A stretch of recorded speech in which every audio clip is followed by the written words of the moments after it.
Imagine a time when a block of ice hauled through your back door was the only thing keeping food cold, and pumping a cast iron handle was the only way to get water. Today we take a look at 15 old kitchen features that have vanished from every home. Before the arrival of municipal water systems in the late 1800s, most American kitchens relied on a hand-operated cast iron pump mounted directly over the sink or on the counter beside it. These pumps drew water from a well or cistern beneath the house through a series of lead or iron pipes. The mechanism required steady, rhythmic pumping of a long handle to create suction and pull water up through the spout. In winter, the pump often froze solid overnight, and the morning routine began with pouring a small amount of warm water down the spout to prime it before it would produce a single drop. Some models featured a small leather cup valve inside that wore out and needed replacing every few months. By the 1920s and 1930s, as pressurized municipal water lines reached most American neighborhoods, the indoor hand pump was disconnected and removed. Today, you might still find the capped-off pipe fittings in the floors or walls of kitchens in homes built before 1900. The Hoosier cabinet, named after the Hoosier Manufacturing Company of Newcastle, Indiana, was the most popular piece of kitchen furniture in America between 1900 and 1930. It was an all-in-one workstation, typically built from oak or poplar, standing about 6 feet tall and 4 feet wide. The upper section featured a built-in flour sifter that could hold up to 50 pounds of flour, a sugar bin with a spring-loaded dispensing door, and a spice rack behind frosted glass doors. The lower section provided a pull-out porcelain or zinc work surface, giving the cook a clean, flat area for rolling dough. Over 40 companies manufactured similar cabinets during this period, including Cellars, McDougall, and Napanee, but the Hoosier brand became so dominant that the name was used generically for all of them. As built-in countertops and fitted cabinetry became the standard in post-war kitchen design, the freestanding Hoosier cabinet disappeared from American homes. In the decades before electric and gas refrigerators became household items, American families preserved perishable food using an icebox, a large insulated cabinet typically constructed from oak or ash, with interior walls lined in tin or zinc. A block of ice, weighing between 25 and 100 pounds, sat in an upper compartment, and cold air naturally sank downward to chill the food stored on shelves below. A drip pan underneath collected the steady stream of meltwater and had to be emptied at least once a day, sometimes twice in summer, or it would overflow across the kitchen floor. The Iceman, a fixture of neighborhood life from the 1880s through the 1930s, delivered fresh blocks by horse-drawn wagon and later by truck. Using heavy iron tongs to haul them through the back door, families placed a printed card in their front window indicating how many pounds they needed that delivery. Children in the neighborhood would trail behind the ice wagon in summer, grabbing chips of ice that broke off the blocks. As electric refrigerators, like the General Electric monitor top, became affordable in the late 1930s, the icebox was steadily phased out. If you walked into a farmhouse kitchen anywhere in America during the 1800s, the largest and most important object in the room was the cast iron cookstove. These massive units, weighing anywhere from 400 to 600 pounds, burned wood or coal and served as the sole source of both cooking heat and household warmth during the colder months. The flat-top surface had removable iron lids that could be lifted with a coiled wire handle to expose the fire directly beneath a pot or skillet. Temperature control was a learned skill, managed entirely by adjusting the flue dampers and the amount of fuel in the firebox. An experienced cook could gauge the oven temperature by holding her hand inside and counting seconds. The stove radiated intense heat from its heavy iron body, making the kitchen the warmest room in the house and the center of family life in winter. Brands like Glenwood, Acme, and Crawford became household names across the country. As gas and electric ranges became widely available in the 1920s and 1930s, the old iron cookstove was hauled out and sold for scrap. The kitchen safe, sometimes called a pie safe, was a ventilated wooden cabinet used to store baked goods, cooked meats, and other prepared foods in the era before refrigeration. Built from pine, poplar, or sometimes cherry, these cabinets stood roughly 4 to 5 feet tall and featured doors fitted with punched tin panels. The tin was perforated in decorative patterns, often stars, pinwheels, eagles, or geometric designs, which allowed air to circulate while keeping flies, mice, and other pests away from the food inside. In the hot, humid summers of the American South and Midwest, the kitchen safe was considered essential furniture in nearly every household. The punched tin panels were made by hand using a nail and hammer, one hole at a time, and the patterns varied by region and by the skill of the individual craftsman. As screened porches became common, and later mechanical refrigeration arrived in the early 1900s, the pie safe fell out of everyday use. Today, original examples from the 1800s are sought after by antique collectors and can sell for several $1,000s. In the 1890s through the 1940s, many American kitchens featured a built-in flour bin, typically a large tin-lined wooden compartment set directly into the lower cabinetry or recessed into the wall. These bins could hold 25 to 50 pounds of flour at a time and were often equipped with a small sifting screen at the bottom, allowing the cook to sift flour directly into a mixing bowl without lifting the heavy bag or using a separate sieve. The lid was hinged and designed to seal tightly to keep out moisture, weevils, and pantry moths. Because flour was purchased in bulk from the general store or the local mill and was a daily staple of bread and biscuit making, having a permanent, easily accessible storage bin saved considerable time and labor. As pre-sifted flour became the commercial standard in the 1950s and supermarkets began selling flour in smaller sealed bags, the built-in flour bin became unnecessary and was often boarded over during kitchen renovations. Before electric dishwashers and indoor plumbing, the dry sink was the primary washing station in the American kitchen. It consisted of a wooden cabinet, usually built from pine, poplar, or walnut, with a shallow zinc-lined or copper-lined trough set into the top surface. Water had to be carried in from an outdoor pump, or well, heated on the cookstove, and poured into the basin for washing dishes and cookware. After washing, the dirty water was scooped into a slop bucket and carried outside to be dumped in the yard. The dry sink had no drain, no faucet, and no running water connection of any kind. The zinc lining would develop a dark, uneven patina over years of daily use and eventually needed to be replaced when it began to corrode through.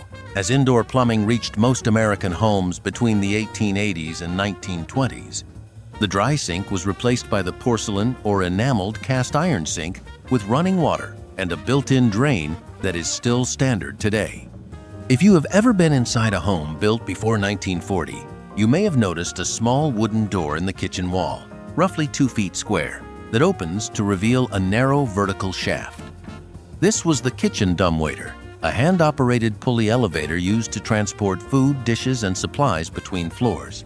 In 2- and 3-story homes, particularly the brownstones and townhouses of New York, Boston, and Philadelphia, the dumbwaiter allowed a cook working in a basement kitchen to send a finished meal upstairs to the dining room without climbing the stairs. The system used a simple rope and pulley mechanism running through a shaft built into the wall between floors.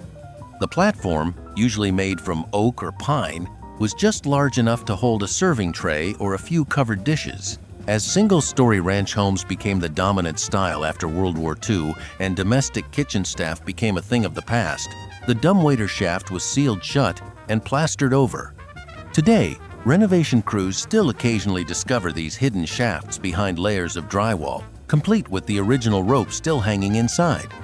One of the most distinctive features of early American kitchens was the root cellar, a small underground chamber typically dug directly beneath the house or built into a nearby hillside. These cellars maintained a natural temperature of around 50 to 55 degrees Fahrenheit year-round, kept cool and stable by the insulating mass of the surrounding earth.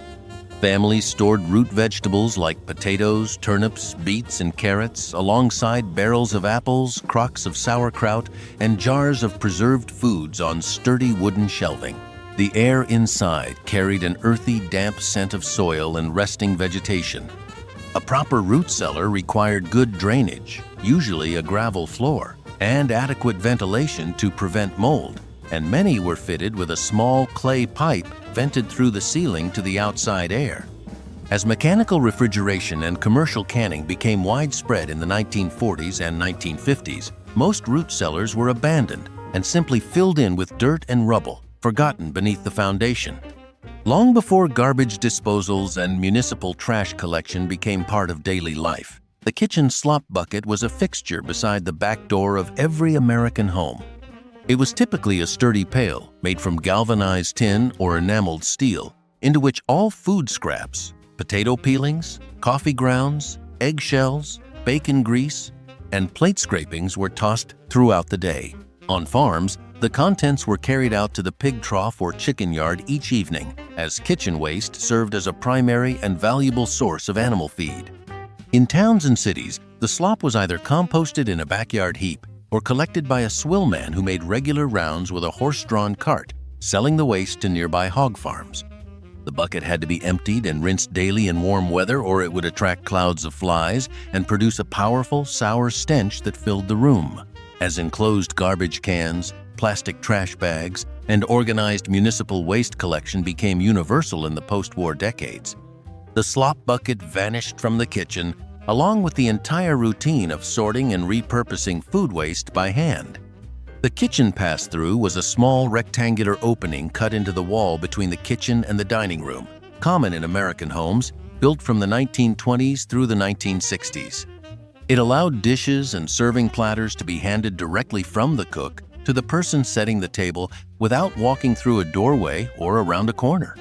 The opening was typically about 3 feet wide and 2 feet tall, sometimes fitted with a small wooden shelf on the dining room side or a pair of hinged shutters that could be closed when not in use. In modest homes that lacked a butler's pantry or serving staff, the pass-through was a practical solution for a single cook managing an entire meal alone. Some versions included a sliding glass window or accordion-style folding doors to contain cooking odors during formal dinners. As open-concept floor plans gained popularity in the 1980s and 1990s, the wall between the kitchen and dining room was often torn out entirely, making the pass-through obsolete. Today, you can still spot the patched-over outline of a former pass-through in the plaster walls of many mid-century homes. In the 1700s and well into the 1800s, the kitchen hearth was not merely a cooking feature, but the very center of domestic life in America. The fireplace was built wide and deep, often 5 to 6 feet across, with an iron crane arm that swung in and out over the flames to hold heavy pots and kettles. Cooking at the hearth required specialized iron tools, including trammels for adjusting the height of pots, trivets for holding dishes near the hot coals, and long-handled peels for sliding bread in and out of the bake oven built into the chimney wall. A skilled cook could manage multiple dishes at different temperatures by positioning them at varying distances from the fire. The hearth consumed enormous amounts of firewood, sometimes 30 to 40 cords per year in a large household, and keeping the fire burning was a constant responsibility that fell to the women and children of the house. While romanticized today, the open hearth was a labor-intensive, smoky, and often dangerous way to prepare food. As the enclosed cast-iron cookstove became widely available in the mid-1800s, the open hearth was gradually abandoned for cooking. The butler's pantry was a narrow service room positioned between the kitchen and the formal dining room, found in wealthier American homes from the 1860s through the 1930s. It served as a staging area where meals could be plated, garnished, and arranged on serving trays before being presented to guests in the dining room. These rooms typically featured floor-to-ceiling glass-fronted cabinetry for storing fine china, crystal stemware, and silver flatware, items too valuable to leave in the working kitchen where they might be chipped or tarnished. A small sink, usually a shallow copper or porcelain basin, allowed for quick rinsing of serving pieces between courses without returning to the main kitchen. The countertops were often marble or zinc, chosen for their durability and ease of cleaning. In many homes, the butler's pantry also contained a locked silver closet where the household's most valuable flatware was secured under key. As formal multi-course dining declined after World War II and live-in household staff became rare, the butler's pantry was converted into a closet, laundry nook, or simply absorbed into an expanded kitchen. If you grew up in a home built before the 1970s, you may remember a small metal fixture recessed into the wall beside the kitchen sink. This was the built-in soap dish, a chrome or porcelain holder designed to cradle a single bar of soap within arm's reach of the faucet. Before liquid dish soap became widely available, which did not happen until Procter & Gamble introduced Joy in 1949, virtually all kitchen cleaning was done with solid bar soap, soap flakes, or homemade lye soap. The recessed design kept the bar from sliding around a wet counter and allowed water to drain away so the soap would dry between uses and last longer. Some versions included a built-in drip tray or a ribbed bottom to promote airflow. As liquid dish soap and plastic pump dispensers became the universal standard through the 1960s and 1970s, the built-in wall soap dish lost its purpose entirely and was tiled over or plastered shut during remodels. These small chrome-framed recesses still turn up occasionally when old tile is stripped away during a kitchen renovation, a quiet remnant of the bar soap era. The kitchen chimney cupboard was a tall, narrow wooden cabinet built directly beside or flush against the kitchen chimney to take advantage of the residual warmth radiating from the masonry flue. Common in New England and mid-Atlantic homes from the 1700s through the mid-1800s, these cupboards were used to store bread dough while it was rising, to dry herbs and medicinal plants, and to keep certain preserved foods at a stable, slightly warm temperature. The shelves were typically made from pine and spaced closely together to maximize the small footprint of the narrow cabinet.